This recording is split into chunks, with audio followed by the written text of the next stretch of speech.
Shit, where was I? Don't know my method of transit nor by which means I had paid to get there, if I did at all. As the wine wore off, the instinct to occasionally look back through my side eye and sublux whoever's elbow was behind me were slipping away, and the desire to figure out how to deal with this horse shit was slowly returning to my conscious awareness. I looked to my left and I looked to my right, only to find empty bottles of self-control. I appeared to be behind a city building of some sort of concrete construction, sleeping in the trees again.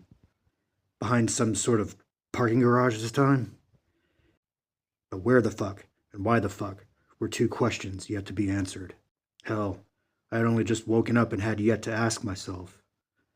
These were things I'd need to explore in the wide world of Miami, and I didn't know if I was quite ready for that just yet, not in my current state of mind. My first idea was to make a move and locate somebody in authority with a uniform. Not a cop, last thing I'd need, but something of a mass transit chieftain. When I found one, I asked him about a system map, but he was dumbfounded and referred me to a useless office. I scratched my chin whiskers and thought of a second way. I asked a rather pleasant black lady where the closest grocery store was, and she pointed me towards the Winn-Dixie at 151st and 7th. I'd suck her little toe for that, but she was too busy arresting a loudmouth little twerp insulting everybody around her, and didn't want to interrupt her business nor entangle myself with the law. So I started walking. I call it shadow walking because it was so stupidly hot. I was ditching and dodging between shadows cast by major public works, which could conceal my figure and form. There were points in between where if I didn't, I would have had to shed my outer layer and bare my chest hair and nipples to even pass under that oppressive sun, hopping from shadow to shadow, hoping that Apollo wouldn't melt my epidermis for his own shit's sake. I managed to grab a couple of Iberia from the Winn-Dixie for the journey. No use going it alone. I had also acquired a fruit tray and amused myself thinking that I had become some sort of a fruitarian running on a spody gas tank. Turns out that I wound up stranded on the wrong side of town.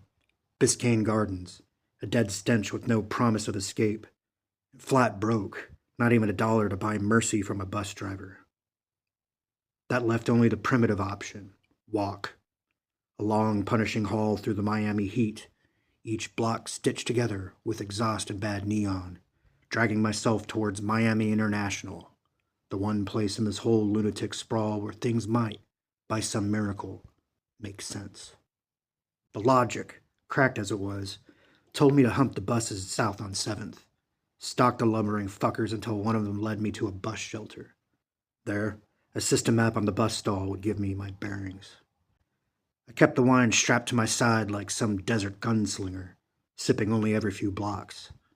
The instinct to go full leadhead was a gnawing dog, clawing at my brain, but the dehydration out here would be slow torture, and entirely counterproductive. Still, every few shadows, some shape slithering just beyond the neon heat, I'd yank the bottle like a colt, slam the crimson poison down my throat, and stagger on, part desperado, part lunatic, part idiot in a city that seemed built to chew men alive. Inevitably, though nobody believes it, I ran into some street urchin who, in his delusional little world, was convinced that against all odds, I had $1 on me. I fucking hated it. You would too if you had any sense left. But there's something about that friendly side-up approach, the gentle pleasantries, the polite little conversation, and then that goddamn request. It's just unbearable. It's like some sick game, a routine where they try to wrap desperation in a bow, hoping you'll fall for it. And every time, I wonder how long I can keep pretending I'm not ready to throw them into traffic. I'm not kidding you when I say I looked like a prehistoric hair-covered beast with prominent eye ridges, a strong smell, and next to no clothing. But then this guy asked me if I had $1. I flashed on him. What the fuck makes you think I've got $1?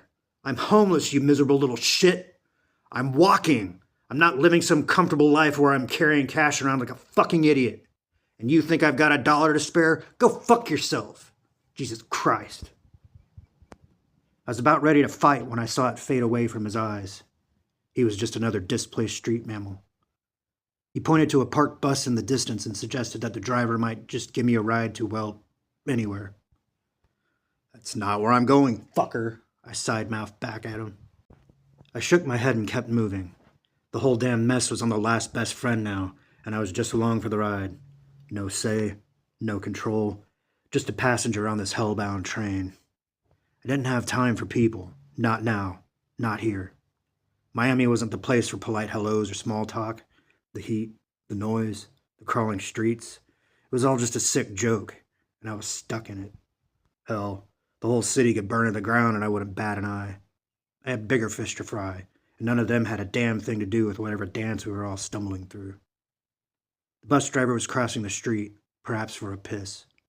She wasn't bad. Thick black lady with double E-cup tits.